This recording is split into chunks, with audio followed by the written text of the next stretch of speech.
Through all of this, I never doubted that my parents loved me. They acted based on their sincerely held beliefs at the time, which have changed dramatically. We have a good relationship today, and they understand my purpose in writing this.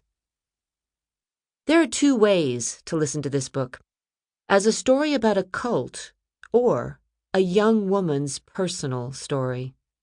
If you're interested in the latter, feel free to skip the history section and jump straight into my story, beginning with Chapter 1.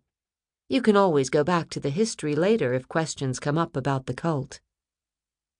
I write about my experiences from my perspective at each age, so you can peek into my mind and see how I saw the world and my family through the lens of the cult's beliefs. My understanding of my experiences shifts with each realization I gain. Thank you for coming with me on this wild and crazy journey to its final destination: freedom. True liberation is in the mind. Faith Jones, March 2021.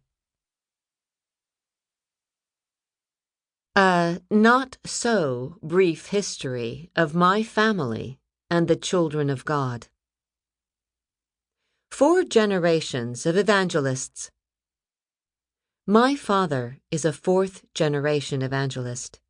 His great-grandfather, John Lincoln Brandt of Muskogee, Oklahoma, was a Baptist minister who moved between churches in Denver, Toledo, Valparaiso, and St. Louis. Later, he became a leader in the Campbellite movement, now known as the Disciples of Christ, building and pastoring churches across the United States and around the world. His travels took him to Canada, Mexico, Europe, Asia, Africa, Australia, and the Pacific Islands. He was also the author of over 20 books and a lecturer. His daughter, Virginia, my father's grandmother, was also a famous preacher. She was the nation's first female radio evangelist with her program, Meditation Moments, which started in Miami, Florida in the 1930s. She was a prominent evangelist and revivalist who drew crowds of thousands at her evangelistic tabernacle events across America. But her dedication to Jesus came later in life.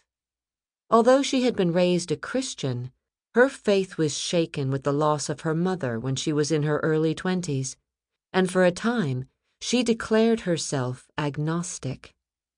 It took a miracle to bring her back into the fold.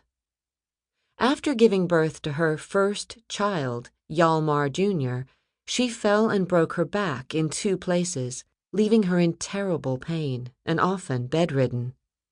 Several surgeries failed to correct the problem, and doctors ultimately diagnosed her condition as untreatable.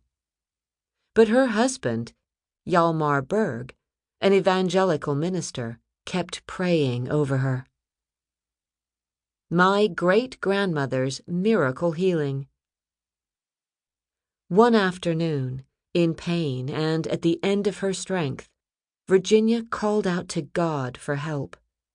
A scripture came to her.